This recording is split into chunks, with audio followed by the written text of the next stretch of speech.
Sha la la la la la la la la eh oh sha la la la la la la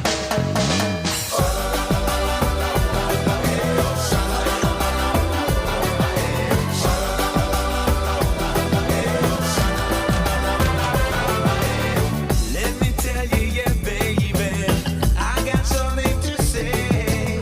If you give me your hand now, I will show you the way.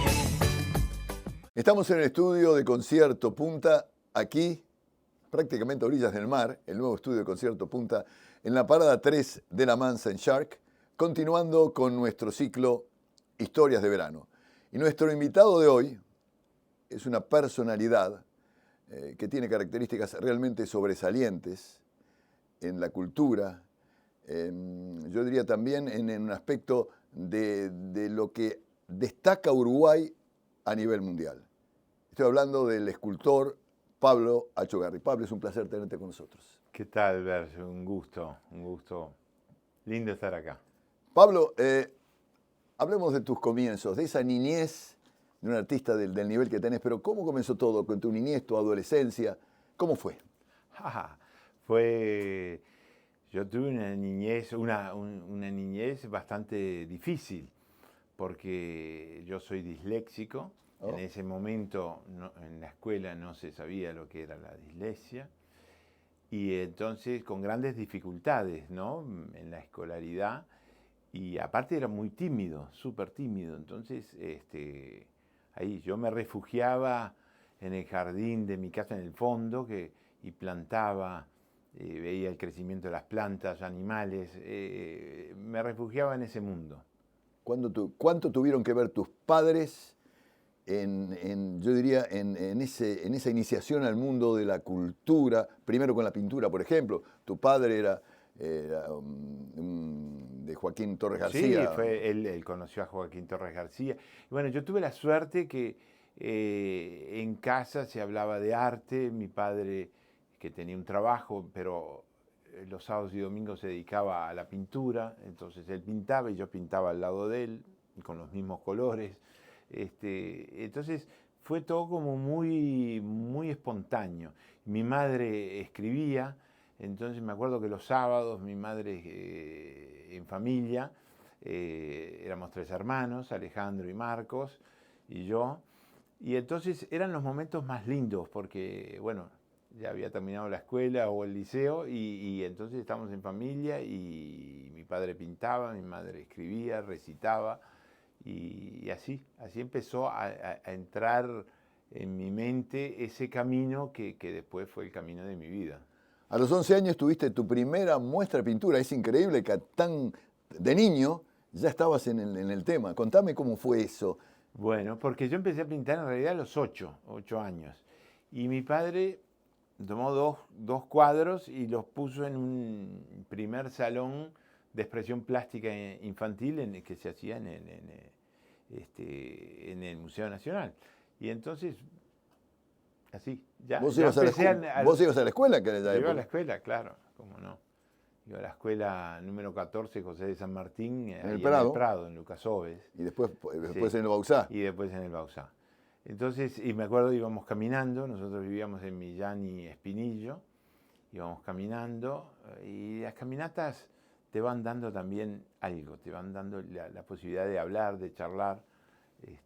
Y bueno, recuerdo con mucha dificultad lo que fue esa escolaridad, pero bueno, yo digo que la vida te va presentando a veces a todos dificultades, y que bueno, la capacidad del ser humano es de poder ir superando esas dificultades. ¿Cómo pasaste del mundo de la pintura, que fue lo primero tuyo, al mundo de la escultura? Porque es diferente. La pintura es bidimensional, la escultura es tridimensional. Pero ¿cómo fue que diste ese cambio, ese paso, ese proceso? Sí. Bueno, yo me acuerdo una vez que me había enfermado de niño y empecé a hacer en plasticina. Me acuerdo que hacía los animales prehistóricos que me fascinaban. Y empecé ya a tener esa manualidad y ese contacto con la tercera dimensión. Pero sobre todo yo pintaba, y muchos artistas en Uruguay que de repente conocía, me decían, vos sos un escultor, no te vas a poder quedar con las dos dimensiones que es la pintura, el cuadro, ¿no? Y bueno, al final fui, cuando tenía 20 años, empecé a trabajar arena y Portland, hacía construcción, hacía esculturas con arena y Portland, y que eran materiales muy accesibles. Entonces ahí empecé ya a los 20 años, a los 17 en realidad la primera escultura, un caballito en arena y Portland, y ese fue mi debut como escultor. En 1972, si no me equivoco, fue a los 18 años tu primera muestra como escultor en Montevideo. Sí, como pintor en el subte municipal. En el subte municipal. Y me acuerdo que había ¿Pintor o venido, escultor? Pintor, era de pintura. Y me acuerdo que había venido mucha gente y fue el primer contacto con el público. 2 años más tarde, Buenos Aires y después Brasil. Exacto, sí. Y después el gran charco, digamos, que era el Atlántico, e ir a Europa. Yo me fui por primera vez a Europa en el 77. Esto marcó tu vida, ese viaje marcó tu vida. Sí, yo iba con muy poca información y demás, entonces descubrir del vivo todo eso, las catedrales, los museos, las plazas, todo lo que representa Europa y culturalmente, y digamos el mito también, ¿no? Porque en definitiva el Uruguay tiene una fuerte migración europea, entonces eran también un poco ir a buscar las raíces. En ese primer viaje, en ese primer periplo por Europa, conociste a Miguel Ángel y eso te cambió la vida. Claro, cuando yo vi la primera obra, bueno, yo creo que la primera obra, el primer ciudad que visité, yéndome desde Uruguay, fue Roma. Y entonces Roma, la Piedad, el Moisés. Y bueno, ahí empecé a encontrarme con Miguel Ángel, que fue de una actualidad y de una fuerza y de un encuentro que fue... Te pegó duro, ¿no? Sí, sí, porque claro, aparte Miguel Ángel dedicó toda su vida al arte y sobre todo a la escultura. Y imagínense que en aquella época, vivir 89 años, él hasta los 89 años que falleció, hasta 4 días antes de morirse, trabajaba en la Piedad Rondanini. O sea, cómo tuvo ese don, no solo artístico, sino también de vida, una larga vida. En aquella época estamos hablando. En el Renacimiento. Claro, el promedio de vida era muy bajo, además. Era muy bajo, exactamente. Entonces fue realmente un personaje... Es un mito, realmente. Es inigualable, es algo que cuando nosotros vemos, eso es lo que tiene el arte también. El arte es intemporal, o sea, está producido en un momento histórico, pero continúa, ¿no? Las obras de arte continúan. Y muchas veces se valoran mucho después también, eso también pasa. En el momento no tienen la repercusión que el tiempo le da. Exactamente, a veces el artista está como desfasado un poco de lo que se está haciendo en su época y demás, y entonces muchas veces históricamente ha sido reconocido a posteriori, ¿no? Tardíamente, tardíamente, ¿no? Me viene en mente ahora una muestra que estamos haciendo en el MACA, que apenas se inauguró hace 2 días, de Lucio Fontana, que es un gran artista nacido en Rosario de Santa Fe y después fallece en Italia. Y bueno, él llega a esa simplicidad, a esos tajos, a esos agujeros sobre la tela, y imagínense lo que era eso en los años 60. Era completamente revolucionario y no sé qué aceptación tuvo en su momento, pero a posteriori empezó a ser siempre más reconocido. Tu primera muestra en Europa en aquella época, si no me equivoco, fue en Lecco, una ciudad pequeña, menos de 50.000 habitantes, al norte de Italia, a 50 kilómetros de Milán, en una zona de Lombardía que es espectacular. ¿Cómo llegaste a Lecco, por ejemplo? ¿Por qué? A Lecco, una casualidad, porque todas esas casualidades de la vida, ese camino que se va haciendo. Yo estaba en París y pintaba y estaba con los ojos deslumbrados de todo lo que veía en París. Y bueno, ahí encontré una pintora que era de Lecco, y yo Lecco ni sabía dónde estaban y demás, y me dice, si vas una vez por allí, te presento a algunos galeristas y demás. Y bueno, yo después de algunos meses pasaba por Italia y fui a Lecco, y bueno, y ahí ya un galerista quiso hacer una muestra, y que después se realizó en el año 78. Y bueno, y ahí empezó un poco la aventura en Italia. De esa época hay un momento también, creo que es mágico en tu carrera, que es Carrara, cuando conociste el mármol de Carrara en 1978.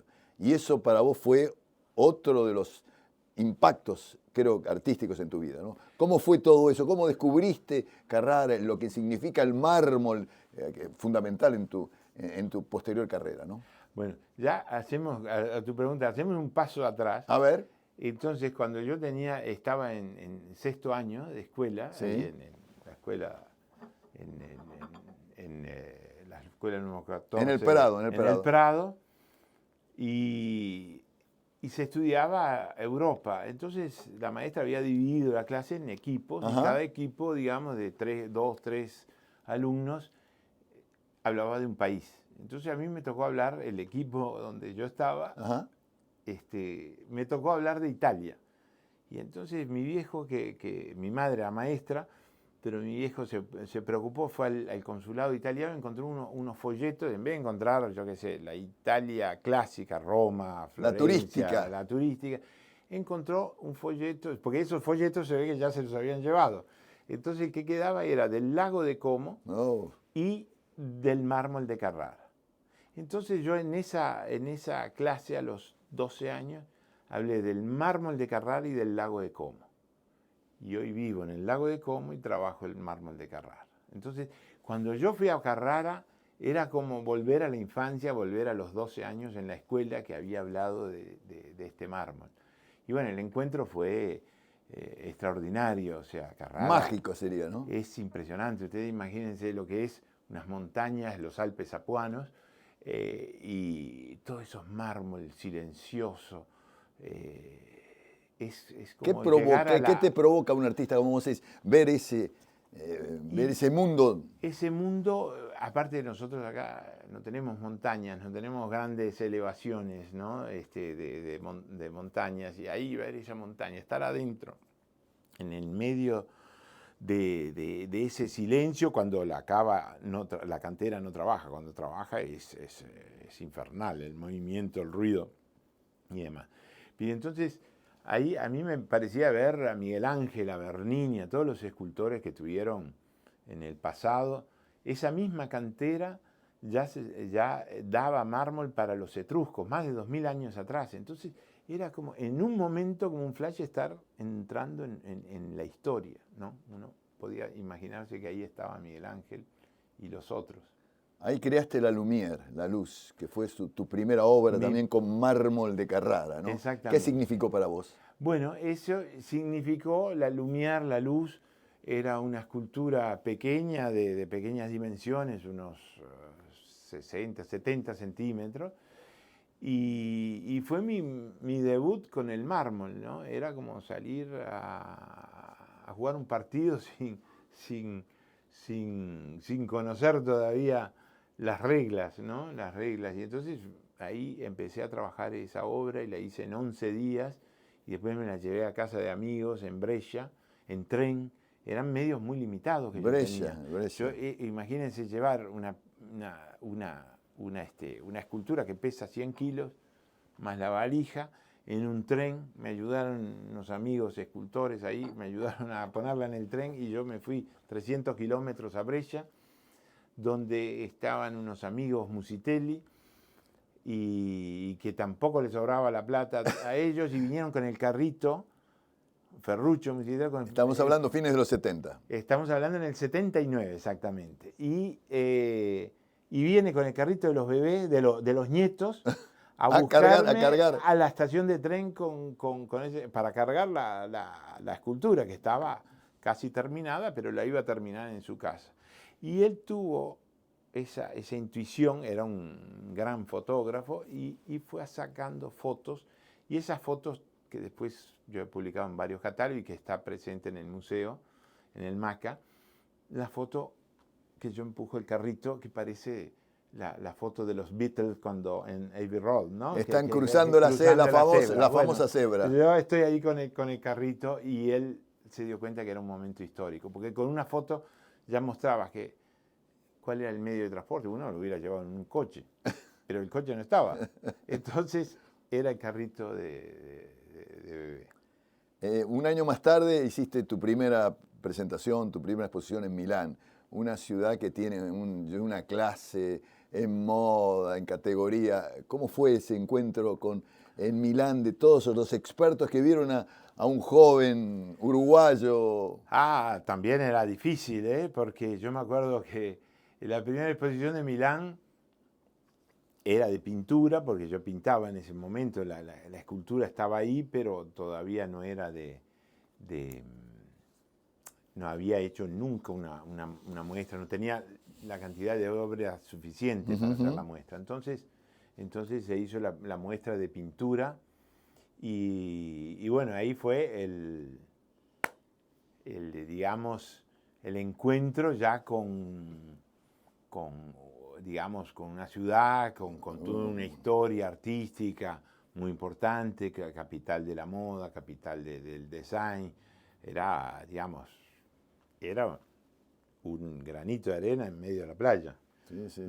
Esa muestra. Pero ahí significó mucho para vos. Significó mucho para vos. Que empiezan a abrirse puertas. Es claro. Mi madre siempre decía, hay que tocar 100 timbres para que se abra una puerta. Mirá qué bien. Entonces hay que tocar esos 100 timbres, ¿no? Es un poco el consejo para los jóvenes, para los que tienen mucha vida por delante. A los que están empezando y que tienen dificultades, pero siempre es una enseñanza de vida lo que te dijo tu madre. Exactamente. Entonces siempre las dificultades siempre las vas a tener, las dificultades siempre van a aparecer. Claro.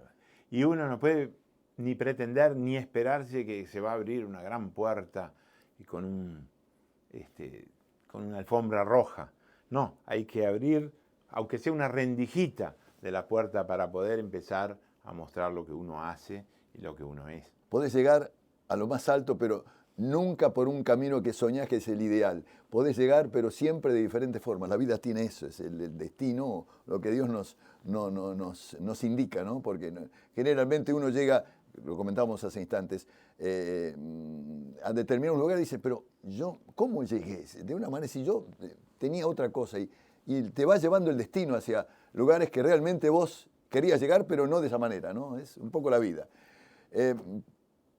Vos te instalaste en Lecco. ¿Por qué elegiste ese lugar para vivir? ¿Qué fue lo que te gustó de la ciudad? Estás en Milán, un éxito en Milán, me quedo en Milán. Lecco, ¿por qué Lecco? Sí, bueno, es una linda pregunta. Capaz que nunca me la hicieron, mirá, o nunca me la hice yo esa pregunta. Y yo creo que en Lecco, primero el paisaje es extraordinario, la montaña, el lago, es pequeña, también tenía un encanto. Un encanto, y estaba geográficamente en el norte, muy cerca de Suiza, muy cerca de Milán, no lejos de Torino, no lejos de Venecia. O sea, el enclave era muy positivo. Y no tenía el problema de la gran ciudad, donde también... Contaminada, donde también para empezar para empezar un camino, yo creo que fue el lugar indicado, porque me permitió ir creciendo más lentamente como artista. Allí creaste tu versión de La Pietà. Háblame de todo eso, porque actualmente está en el museo, en el MACA, en la pequeña capillita que tenés allí. ¿Cómo fue esa realización de La Pietà, una obra de Miguel Ángel que es absolutamente incomparable? Claro, entonces, imaginémonos que yo había descubierto desde muy joven a Miguel Ángel, lo fui siguiendo en todas las obras, los prisioneros o los esclavos, que había ya dos en el Louvre, en el Museo de la Academia en Florencia, como el David, que también está allí. O sea, fui siguiendo todo el recorrido. Y me di cuenta que a su vez a Miguel Ángel el hilo conductor de todas sus obras fue la piedad. Porque nosotros conocemos mayormente la que está en San Pietro, en el Vaticano. Es incomparable. La Virgen que es la primera versión que él hizo. Pero después hizo otras 3 más. Una atribuida, que es la Piedad de Palestrina, que está en el Museo de la Academia en Florencia. Otra es una piedad que está en el Museo dell'Opera del Duomo en Firenze, en Florencia. Y la última es la Piedad Rondanini, esa que él trabajaba hasta 4 días antes de morirse, que está en el Castillo Sforzesco en Milán. Quiere decir que desde los 23 años a los 89, la obra que acompañó su recorrido era la Piedad, en sus 4 versiones. Entonces yo, que había quedado flechado con la obra de Miguel Ángel y demás, quise hacer un homenaje también a esta especie de maestro ideal, porque obviamente había 500 años de diferencia entre lo que él hizo y lo que yo podía hacer. Y entonces hago esta versión de la Piedad. Y entonces, a través de esa obra, yo me quedo a vivir en Lecco, porque la tenía que hacer, y me llevó prácticamente un año hacerla. Y así, después esta obra fue expuesta en varios lados, hasta que al final terminó acá en Uruguay, en la capilla que tú decías. Muchos reconocimientos en tu carrera, es muy importante.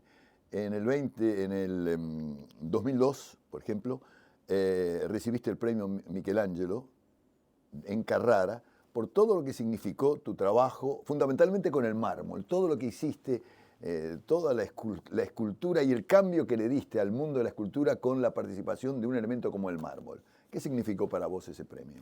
Bueno, era muy importante porque era reconocer en la capital del mármol, que es Carrara, donde habían pasado ya desde los etruscos, los romanos, Miguel Ángel, Bernini, todo, o sea, toda la tradición escultórica había pasado por Carrara porque iban a buscar sus bloques. Entonces, que Carrara me diera ese reconocimiento a nivel afectivo, digamos, me dio mucha alegría. Un año más tarde, en la Bienal de Venecia, participás vos en el stand de Uruguay, fue otro reconocimiento, presentando tu obra. También fue un poco, ya ahí ya tenías un renombre importante ya en Europa, o sea, es importante ya, Achugarri ya era una figura reconocida, por lo menos a tu nivel, a nivel artístico. ¿Cómo fue esa presentación en la Bienal de Venecia? Bueno, ahí fue el año 2003 y yo hice una obra que se llamó Soñando la Paz. Y era un grupo de obras, eran 5 obras grandes de mármol, de Carrara, un poco que simbolizaban los 5 continentes, y después había otras 3 obras en mármol gris, en el Bardillo, que así se llama, es otro mármol que viene también de Italia.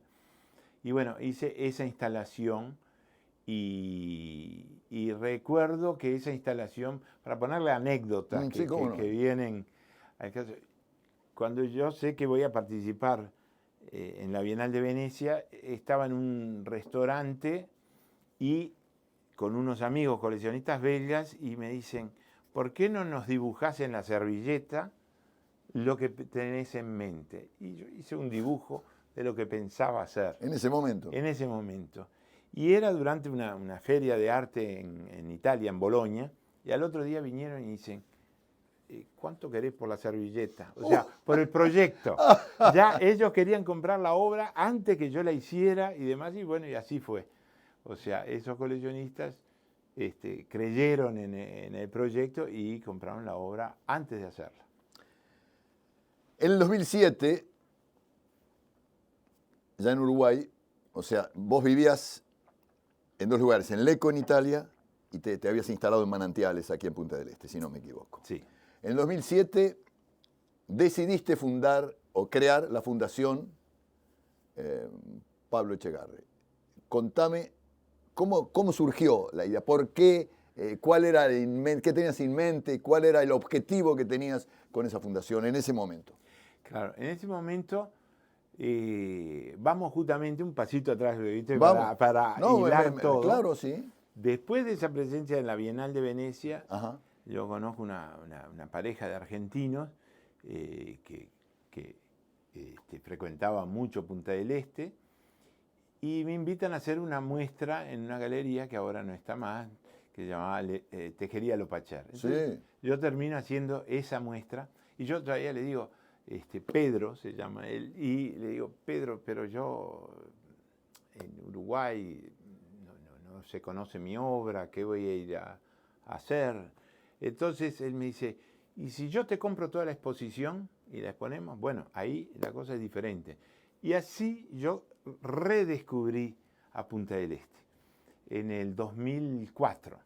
¿Ya habías estado en Punta del Este antes? Sí, siempre venía de vacaciones. De vacaciones venía, había expuesto en el San Rafael en el 75. El viejo San Rafael, Sí, cuando era el casino. Vinicius, de Moraes, una época María gloriosa. Creusa, Toquiño. Una época gloriosa. Y en el 75 yo había expuesto ahí justamente una exposición de cuadros. Pero digamos era una Punta del Este que en el fondo no conocía. Entonces volver a esa Punta del Este que es siempre, no, en Uruguay siempre fue un mito Punta del Este, ¿no? Pensar venir a Punta del Este. Y yo había hecho esa exposición y después había hecho otra exposición más en Punta del Este, pero nunca había vendido un cuadro, etc. Fue volver ahora, después de esa exposición que fue un gran éxito en la Galería Tejería Lopacher, y dije, bueno, tal vez yo pueda venir a trabajar, pasar algunos meses acá en Uruguay, en Punta del Este, y ahí empezó. ¿En qué año fue esto? Eso fue 2006, yo creo. Entonces... Vivías en Leco prácticamente vivía todo el año en Leco. Dijiste, bueno, voy a repartir mi tiempo entre Leco y Manantiales. Entonces la primera cosa que se me ocurre es, como Pulgarcito, traer las piedritas. Yo me traje las piedritas, los mármoles de Italia. Entonces, hacer la casa y hacer el taller. Y empezó así. Y después, bueno, pero un lugar para que puedan exponer otros artistas. Y después me encontré con dos artistas, escultores, Enrique Broglia y Octavio Podestá. Y dije, ¿por qué no hacemos un parque de escultura? Todo se fue dando así, ¿no? Casi sin querer. Sin querer, como una cosa espontánea, en el momento, encuentros. No fue planificado así. No fue planificado.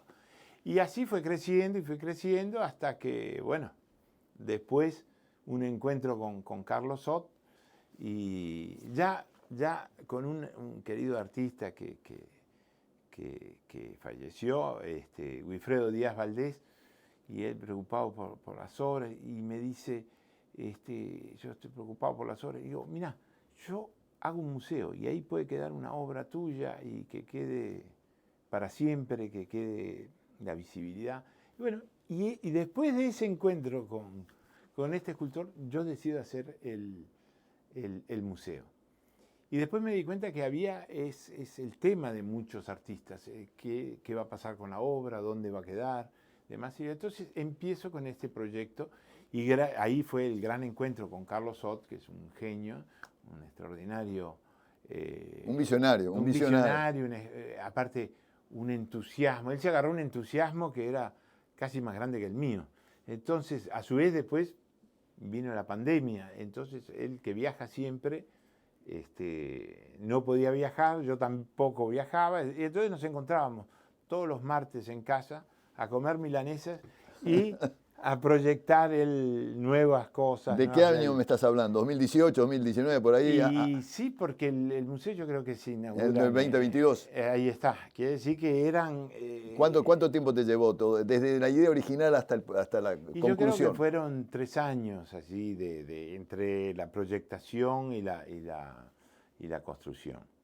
Y hermosos años porque eran muy creativos y él es muy creativo y bueno...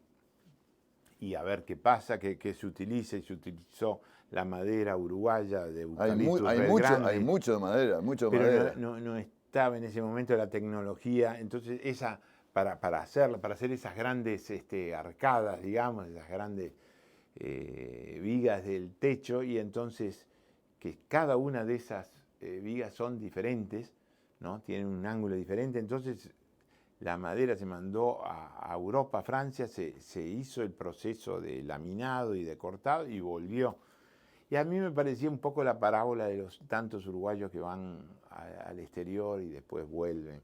Entonces me pareció que la madera estaba haciendo ese puente, digamos. ¿Por qué elegiste Manantiales? Y Manantiales porque en definitiva yo quería un lugar alejado para poder trabajar, para no hacer, yo corto con los discos diamantados, hay polvo, ruido, entonces no quería estar en un lugar céntrico. Uh-huh. Y bueno, al final se dio que la gente viene expresamente, por más que sea un lugar, bueno, ahora no es un lugar alejado, ahora está entre Punta del Este y José Ignacio, es un lugar de moda. De moda, donde transformaste, pasan muchas cosas. ¿Cómo hiciste? 40 hectáreas, qué barbaridad, o sea, es un predio inmenso en el cual hay un anfiteatro al aire libre, hay teatro, hay lugares para cine, para la danza. Es de una variedad que a uno asombra. Es una de las cosas más lindas que tiene Punta del Este, el Maca. Si venís a Punta del Este y no conoces el Maca, no viniste a Punta del Este. O sea, no solamente para Punta del Este, creo que no hay nada, en toda la región no hay nada igual. Bueno, es un proyecto muy ambicioso en el sentido que fue creciendo de a poquito, escultura por escultura. Hay 70 obras de artistas diferentes en el parque, en esas 40 hectáreas. Después la idea de hacer un anfiteatro al aire libre. Ahí estuvo Julio Boca, estuvo Larrichetto, en fin, con el Ballet Nacional del Sodre. O sea, es un lugar que permite hacer todo cosas. Tipo de expresión cultural, todo de una manera muy amplia. Y por último, el teatro, ¿no? Que acabamos de terminar el teatro, donde también hay clases. Ayer, por ejemplo, hubo obras infantiles de teatro, a teatro lleno, y también la presentación de un libro de Operti. En fin, es un lugar con muchas posibilidades y que atrae a la gente que hace cultura y que saben que tiene una casa. También, ¿cómo se te ocurrió esa capillita en la cual está la Pietà? Que es un aspecto raro en todo esa capilla con la Pietà, te emociona, ves la obra y te emociona. Bueno, esa obra que Dios hizo una especie de peregrinaje por Italia, todo recorriendo en Europa. En varias iglesias y demás, y en un espacio que yo tenía en Lecco, un museo. Pero el que, digamos, el que me encarga la obra, yo la quería hacer, pero tenía que encontrar las posibilidades económicas de hacerla. Y entonces es un cura de un pueblito ahí del lago de Como. Y entonces yo le digo al cura, el padre Marino, le digo, ¿qué le parece si yo la llevo para Uruguay? Y él me dice, bueno, llévala, pero hacele una capilla. Y él vino a inaugurar la capilla, a bendecir la capilla hace ya varios años. Ha venido muchas veces.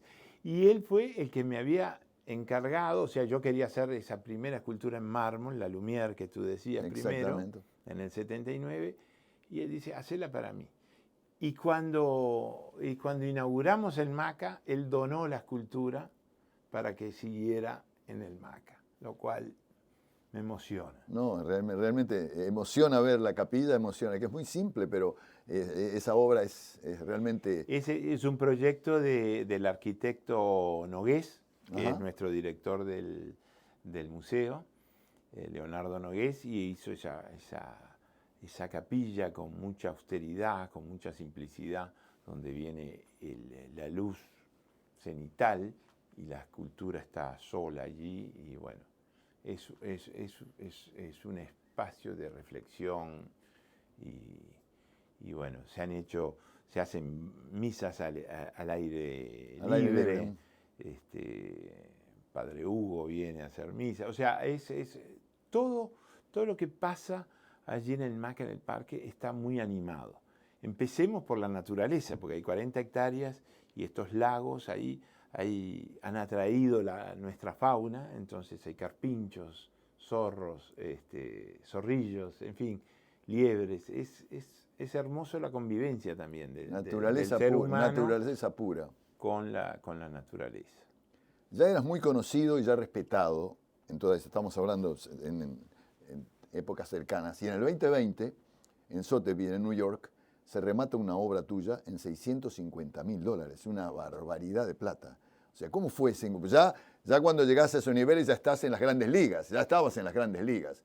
O sea, una obra que estaba cotizada en menor o tenía una base, se fue a ese precio. ¿Qué significó para vos ver que una obra tuya aparecía en el mercado con ese valor? Bueno, fue muy emocionante. Y aparte, otra historia. Esa obra, o sea, estamos construyendo el MACA, entonces ya estoy con todos los recursos más o menos acabados. Ya estoy en la línea de rosca. Cuando sabes que la construcción se están acabando, mira, ya estoy llegando al límite. Y además los gastos siguen, Y los gastos siguen. Y en eso me proponen una obra de un gran artista uruguayo, que es Gonzalo Fonseca, que es del taller Torres García, y la obra más importante de Fonseca es la escultura. Uh-huh. Y esta es la escultura más importante que hizo Fonseca, y me la proponen, no se puede decir, pero lo digamos, a $500.000.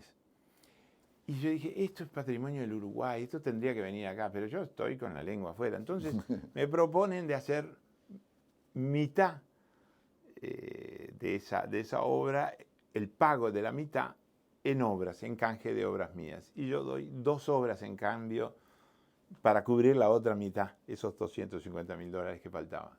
Bueno, el que se lleva esas 2 obras la pone a la subasta, y es esta que tú estás hablando, que hace el récord, y que el que vendió el Fonseca salió muy bien. Pero la gran alegría es que tenemos esta gran obra de Fonseca a disposición del público y que queda como un mojón en lo que es el arte uruguayo acá, en Uruguay mismo. Hablando de obras, la escultura de la mariposa en la Ruta 10 y la 104. Fantástica obra, me encantó, inaugurada hace poco tiempo. ¿Qué significó para vos? Porque justamente está en una ruta que tiene el nombre de tu hermano. Bueno, una cosa muy emocionante, muy linda. Aparte, esa obra... llamativa, ¿eh? Es llamativa, es de presencia, y había sido el escenario, la escenografía, en el escenario del Teatro del Silencio, Uh-huh. que está en Toscana, en la ciudad del Adriático, y que es la ciudad nativa de Andrea Bocelli. Oh. Quiere decir que Bocelli hace 2 espectáculos en el medio de la campaña toscana con esa obra de fondo. Uh-huh. Terminados los 2 espectáculos, bueno, la obra viene acá y se queda justamente donde está esta Ruta 104 que tiene el nombre del querido Alejandro Echugárzi, que es un grandísimo personaje, digo, porque ¿Qué recuerdo, está en el recuerdo, ¿qué recuerdo de tu recuerdo hermano? de tanta gente, y el recuerdo obviamente de la familia, como una persona de gran generosidad, capacidad, entrega por los demás. Y bueno, ese recuerdo está siempre presente, y lo lindo que está presente en mucha gente. ¿Cómo fue el encuentro tuyo con el Papa León hace pocos meses, cuando le entregaste la Paloma de la Paz? ¿Cómo fue ese encuentro? Contame. Bueno, a mí me invitaron a ser parte de la delegación uruguaya que fue a visitar al Papa, y bueno, regalarle esta obra como símbolo de paz.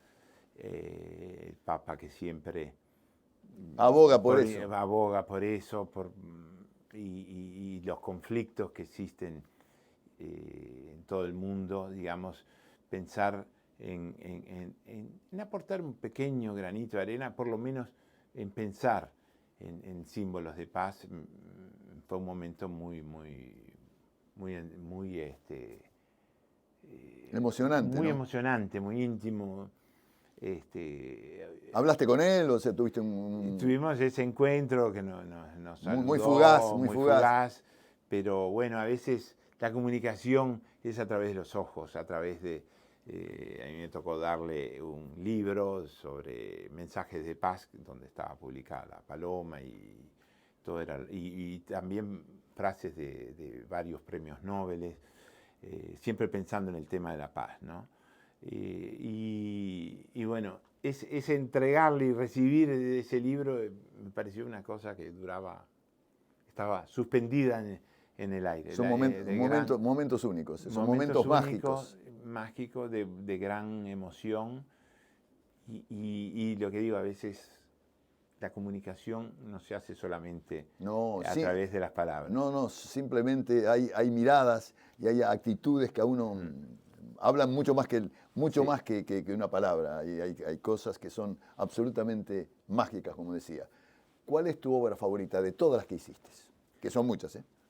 La que voy a hacer, la próxima. Ah, muy bien, muy bien. ¿Y cuál va a ser? A ver, bueno, contá. es la vida de un artista. El artista tiene sus sueños, tiene sus cosas y va descubriendo, así como se dieron tantas cosas en mi camino que las fui resolviendo o se presentaron en medio del camino, también las próximas obras, también hay una curiosidad por saber cómo serán. O sea, la parte de la realización de la obra empieza desde la elección del mármol hasta después el momento, ahí está, de unión con ese material, de mirarlo, de tocarlo, de ver qué va a pasar. Lo cierto es que sí, yo estoy preparando una muestra que se va a hacer en el mes de mayo en Roma, en la Galería Nazionale d'Arte Moderna, que es un museo muy prestigioso de Roma, y va a ser una muestra, digamos, retrospectiva, donde se va a mostrar todo un poco lo que yo he hecho en mi vida. Entonces estoy preparando algunas piezas que van a ir para esa exposición. Has recorrido todo el mundo con tu actividad cultural. ¿Cuál es la ciudad en la cual vos decís, bueno, me emocionan las esculturas de esta ciudad? Bueno, hay muchísimas, y porque hay, por ejemplo, Nueva York con sus museos, pero España con sus museos, el Louvre o el Prado, en fin, es difícil seleccionar una ciudad, porque realmente quien busca el arte lo encuentra, y hay muchas propuestas realmente, muchos museos. Hay parques de esculturas. Yo recuerdo en el sur de Francia, en la Fundación MEC, cuando fui la primera vez y descubrí los Giacometti, Miró, obras extraordinarias, ¿no? Y entonces, bueno, cada lugar tiene su contenido especial. Estás permanentemente trabajando, pero tenés en tu tiempo libre, ¿qué es lo que te gusta hacer? Trabajar. No, si no hay, sos un work alcoholic, como dicen. Sí, ¿no? Antes, cuando era muy joven, te escuchaba en Impactos, me acuerdo. Ahora, con el ruido que hago con las máquinas no te da para la música. Y la atención, porque es algo muy peligroso, digamos, ya me he cortado varias veces, manos, pies y de todo, así que tengo que tener concentración en el trabajo. Y yo le dedico 12 horas diarias, entonces ya después queda... bueno, ahora acá en Punta del Este es un momento de muchos encuentros, de encontrar amigos, gente. O sea, hay otra parte que es como en Europa a veces. Trato de viajar menos ahora, pero yo he viajado mucho. He viajado, por ejemplo, desde Montevideo a Nueva York, o desde Milán a Nueva York y volver, sobre todo desde Italia, y volver en el mismo día. O sea, siempre aprovechando el tiempo, porque siempre siento la sensación que me falta tiempo por los proyectos que tengo por delante. Tu opinión, recorriste el mundo. Punta del Este para vos, ¿qué es? Es un lugar, yo hablo siempre de la luz de Punta del Este, lo que pasó en la Costa Azul, cuando los artistas como Van Gogh, como incluso Gauguin, Matisse, Picasso, todos iban a la Costa Azul por la luz. Bueno, yo creo que acá Punta del Este y lo que podríamos llamar el Gran Punta del Este, José Ignacio, La Ballena, etc., tiene una luz, tiene una energía que es especial. Realmente uno siente esta luz, el modo de vivir, no hay etiquetas, no hay nada, es muy cómodo. Yo creo que todo es especial. Y quien viene, quien la visita por primera vez, ahora han venido, por ejemplo, curadores italianos de la muestra de Fontana y galeristas y coleccionistas, y todo el mundo se queda fascinado. Quiere decir que Algo hay. una sustancia que no es solamente la edificación, el puerto, las verlo, playas, el mar. todo es muy especial. Y para mí es un premio. Cuando yo hago una caminata por la arena a las orillas del mar, es como un premio, realmente. Este ciclo se llama Historias de Verano. ¿Qué historias de verano en Punta del Este tenés? A ver, ¿qué recordás de veranos pasados acá en Punta del Este? Bueno, yo recuerdo cuando yo aprendí a manejar en un Forté del 27, una cachila, ¿no? Lo que se llama la cachila. Y me acuerdo que la había pintado justamente para esa exposición en el San Rafael. Y 2 por 3 de la cachila tenía 2 marchas ahí. Y se te quedaba Y se quedaba siempre, había que darle manija y después había que empujarla. Bueno, me acuerdo de esos momentos y muy lindo. Y después uno iba recogiendo gente. No sé si ahora siguen haciendo dedo, pero siempre fue muy especial de Punta del Este, que uno va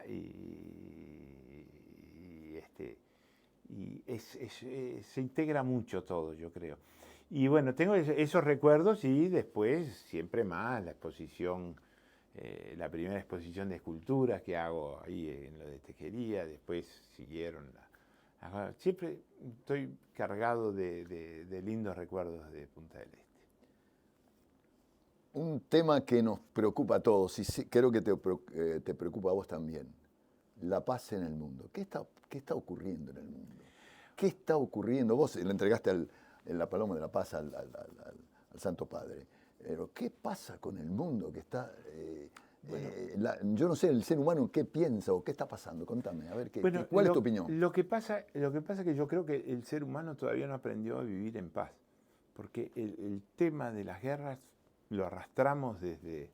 milenios. Exactamente. Entonces, yo creo que hay que empezar desde la temprana edad, desde que los niños empiecen a convivir en modo respetuoso entre ellos, en modo de no prevalecer uno sobre el otro.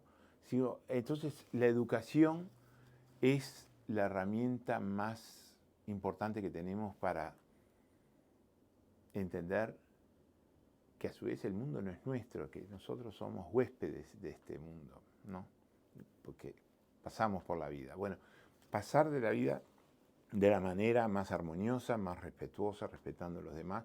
Y bueno, si empezamos con eso a nivel mundial... Es difícil, ¿eh? Es difícil. Es difícil, ¿eh? Pero tenemos que a veces pensar en algo utópico, porque si no, uno no hace nada. Vos sos un artista y eso realmente te duele que haya tantos conflictos. No, por supuesto, por supuesto. La paz es un derecho del ser humano, no es algo que... inalcanzable, algo... Es un derecho, quiere decir que estamos siempre siendo atropellados de ese derecho de vivir en paz. Pablo, ha sido un gran placer este encuentro. No te conocía, pero la verdad que ha sido para mí una gran satisfacción conversar contigo. Te deseo mucho éxito, lo tenés, y que tu vida siga tan en alza y con el reconocimiento grande que no solamente en Uruguay, sino en todo el mundo has logrado. Muchas gracias, Bert. Hasta pronto. Hasta pronto.